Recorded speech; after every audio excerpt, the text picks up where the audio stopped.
उत्साह और उम्र का भला क्या संबंध। उत्साह पैदा होते ही उम्र को कहीं पीछे धकेल देता है। उम्र कितनी ही हो जाए, बेटियों का राखी पर पीहर जाने का उत्साह सदा एक सा रहता है। इस बार भैया के जुड़वां बेटे बेटी की पहली राखी थी, तो उत्साह के साथ उपहार भी दोगुने हो गए। सामान ज्यादा होता देख टैक्सी बुलवा ली, वरना उज्जैन से इंदौर का सफर तो बस से भी आराम से हो जाता। मैंने गाड़ी में बैठते ही घर से रवाना होने की सूचना भाभी को अति उत्साह से दी थी। तभी ड्राइवर ने मुझसे पूछ लिया, आप भाई के घर जा रही हैं न? मैंने बिना एक क्षण देर किए उत्तर दिया, हाँ, राखी के एक दिन पहले इतना सामान लेकर और कहाँ जाऊंगी। इस नौकरी के चक्कर में तो हम कहीं आने जाने से भी मोहताज हो जाते हैं। पीहर जाने के लिए भी त्योहार का इंतजार करना पड़ता है। तुम्हारी बहनें भी तो आती होंगी तुम्हारे घर। मेरे प्रश्न के उत्तर में उसने गाड़ी की गति कुछ धीमी कर दी और निश्वास लेकर बोला, एक ही बहन है मेरी, राखी पर आती है, पर मैं उससे राखी नहीं बंधवाता। वह पटिये पर राखी रखकर चली जाती है। क्यों, ऐसा क्यों करते हो तुम? बहन इतने प्यार से राखी लाए और भाई न बंधवाए, ये तो गलत है। तुम राखी क्यों नहीं बंधवाते?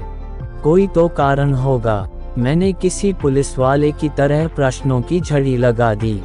उसने गाड़ी की रफ्तार कम ही रखी, फिर बोला, मैं जानता था आप इतने प्रश्न करेंगी।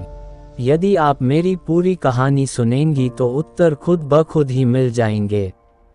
मैंने मोबाइल को झट से साइलेंट मोड पर करते हुए कहा, बताओ न, मुझे जानना है तुम्हारी कहानी। पता है, मैं कहानी लिखती भी हूँ। हो सकता है किसी दिन तुम्हारी कहानी लिख दूँ। हाँ, ऐसे सुनाना कि इंदौर आने से पहले कहानी पूरी हो जाए। बीरबल की खिचड़ी की तरह नहीं। और अधूरी कहानी सुनना तो मुझे जरा पसंद नहीं। नहीं मैडम, मेरी कहानी मत लिखना। सबको वही कहानी पसंद आती है जिसका अंत सुखद हो। मेरी कहानी का अंत दुखद है। राखी पर मेरी कलाई सुनी ही रहती है। आप सुनना चाहती हैं तो सुना दूंगा, उसने सुनाने की शर्त रखते हुए कहा। मेरी सुनने की आतुरता देख उसने अपनी सीट के नीचे की गादी को ठीक किया और सुनाने लगा। बचपन में मेरी कोई बहन नहीं थी। 7 साल का हो गया तब तक अकेला था। 2 छोटे भाई हुए पर वे बचे नहीं। मैं स्कूल भी जाने लग गया था। सब लड़कों की बहन थी, मेरी नहीं।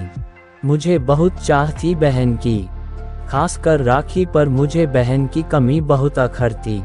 दोस्त कलाइयों पर रंग बिरंगी राखी बांध कर आते। कोई रेशम मोती की बंधवाता तो कोई चमकीली। अपने सजे धजे हाथ दिखाकर मुझे चिढ़ाते। तेरी तो बहन ही नहीं है, तुझे कौन राखी बांधेगा। मैं सूनी कलाई को पकड़े चुपचाप खड़ा रहता। एक बार तो मैं राखी के दिन गुस्से में आकर घर से दूर जंगल की तरफ चला गया। अपनी दाहिनी कलाई पर पत्थर से गोद गोद कर राखी बना ली। गोल चमड़ी छिलने तक दर्द सहता गया। दर्द सहन नहीं हुआ तो रोते हुए घर आया। मेरी राखी की तड़प और कलाई से निकलता खून देख माँ भी रो दी। ओह, फिर तो बहुत डांटा होगा माँ ने। मैं सामने के कांच में उसके चेहरे के अबोध बच्चे की तरह उठते भावों को देख बोली, नहीं, डांटा नहीं। कुछ देर मेरे साथ रोई, फिर हल्दी लगाकर पट्टी बांध दी। उस दिन तो कलाई पर बंधी पट्टी भी मुझे राखी की तरह नजर आ रही थी। शाम को माँ मुझे मंदिर ले गई। बोली, गजानन गणपति से अपने लिए बहन मांग ले। उन्होंने सुन ली तो अगले साल तेरी कलाई में भी बहन राखी बांधेगी। मैंने रोते हुए गणपति जी से मन की बात कह दी। अब उसके चेहरे पर बच्चों का सा उत्साह आ गया था। तो क्या तुम्हारी मुराद पूरी हुई? मैंने बिना देर किए पूछा। वह चेहरे पर हल्की सी मुस्कुराहट लाकर बोला, हाँ मैडम, राखी आने से पहले ही मेरे घर बहन आ गई। मैं इतना खुश हुआ कि उसके आने के बाद रोज कैलेंडर देखकर राखी आने के दिन गिनता। और जब राखी आई तो मैं खुद पूरी 20 राखियां खरीद कर लाया। पिताजी ने डांटा भी पर मैं नहीं माना। दोनों हाथों में 10-10 राखियां बंधवाए, सब दोस्तों को बताने गया। उस दिन मैं खुद को राजा से कम नहीं समझ रहा था। कई दिनों तक राखी निकाली ही नहीं। स्कूल में सर ने डांटा, तब कहीं जाकर निकाली। फिर तो हर साल बहुत खुशी से राखी बंधवाता, उसे उपहार भी लाकर देता। बड़ी हुई तो उसकी शादी हो गई, मेरी भी शादी हो गई। शादी के बाद तो बहन और उत्साह से आने लगी होगी, भाभी के लिए भी चूड़ा राखी लाती होगी।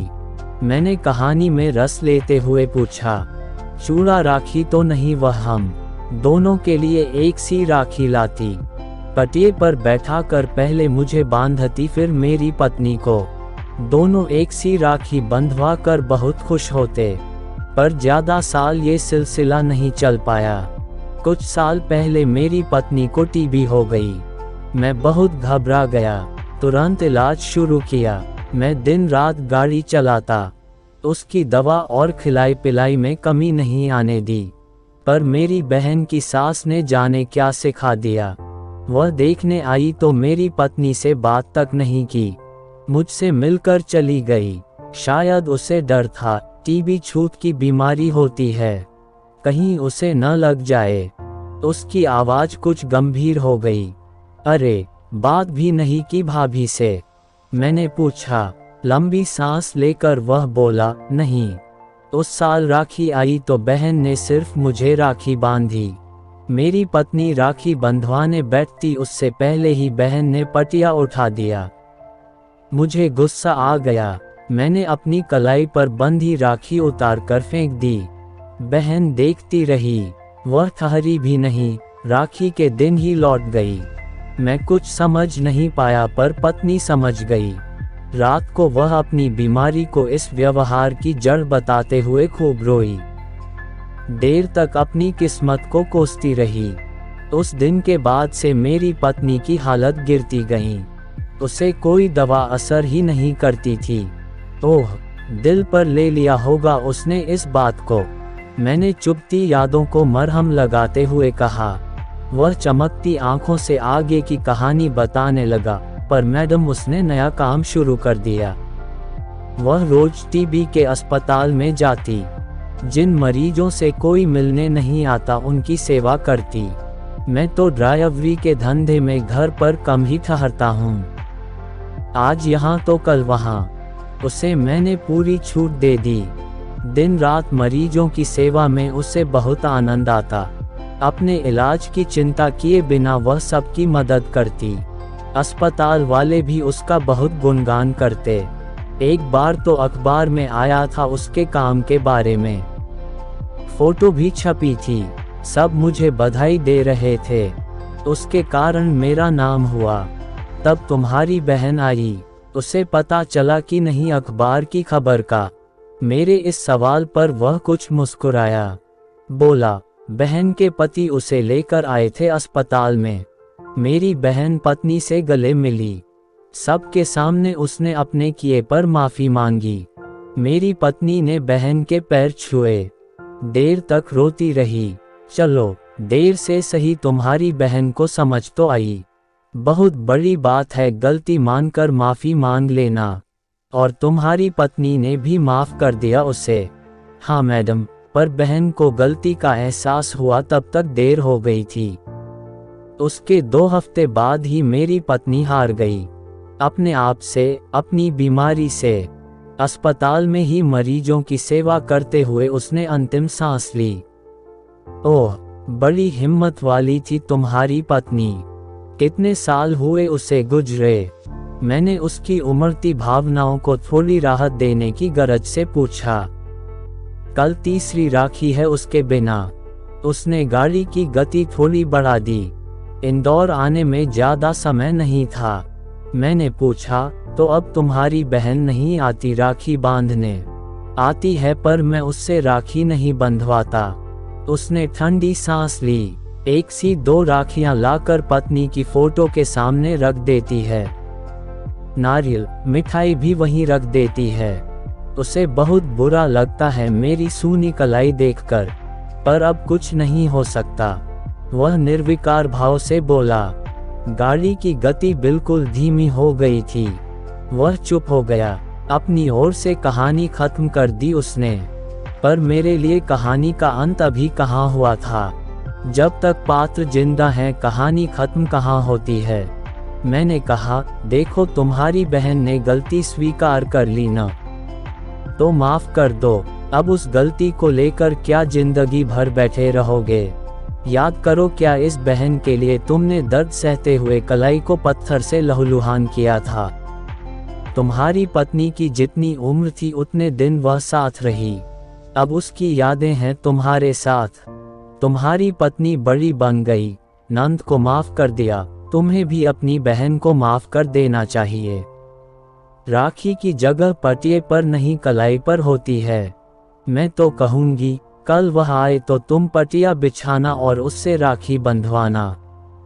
देखना, फिर वही दिन लौट आएंगे बचपन वाले। मैंने अपना सुझाव दे दिया, आगे तुम्हारी मर्जी। मैंने कांच में देखा, उसकी आंखों में पानी था और ओठों पर मुस्कान। उसकी मर्जी उसके चेहरे झलक रही थी। मेरे भाई का घर सामने था। मैंने टैक्सी के किराए के साथ कुछ रुपए बहन के उपहार लाने के लिए भी दिए। वह नम आंखों से दोनों हाथ जोड़कर चला गया। मैं भाई भाभी और बच्चों के साथ मसरूफ हो गई। रात को 2-3 बार उस ड्राइवर का चेहरा आंखों के सामने तैरा। अगले दिन भाई की कलाई पर राखी बांधते वक्त मन में उम्मीद की एक लौ दपक पाई, शायद उस भाई की कलाई पर भी बहन राखी बांध रही होगी। और उम्मीद बंधी, इसलिए तो कहानी बनी।